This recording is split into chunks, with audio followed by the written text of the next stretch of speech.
afternoon to all the viewers. Today we will be talking about osteoporosis. Osteoporosis क्या है? आजकल हम आमतौर पर देखते हैं कि मरीज कंधे का दर्द, पीठ दर्द, कमर दर्द लेकर डॉक्टर्स के पास जाते हैं और अक्सर डायग्नोसिस बताई जाती है ओस्टियोपोरोसिस, बट पेशेंट्स को समझ नहीं आता कि आखिर ओस्टियोपोरोसिस है क्या।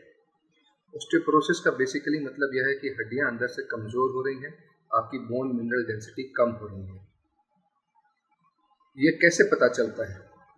हड्डियों का बनना और हड्डियों का घुलना, osteoblastic and osteoclastic activity is a normal process which goes on throughout the life.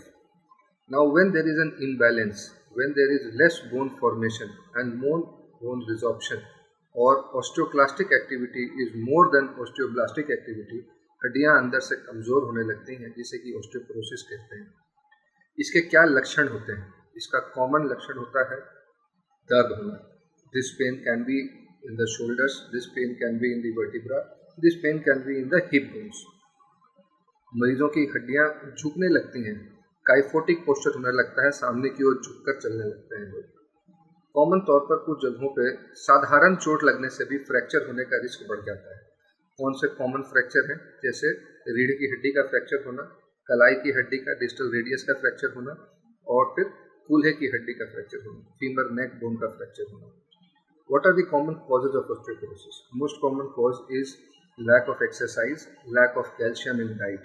Apart from that, postmenopausal women में estrogen हार्मोन की कमी की वजह से भी osteoporosis होता है। Alcohol, smoking are also a contributing factor for osteoporosis.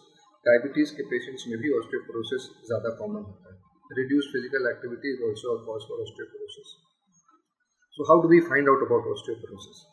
All females in the postmenopausal age group, especially more than 65 years, should go a routine annual BMD checkup, जिससे कि स्क्रीन करके पता चल सकता है कि उनका T स्कोर क्या है।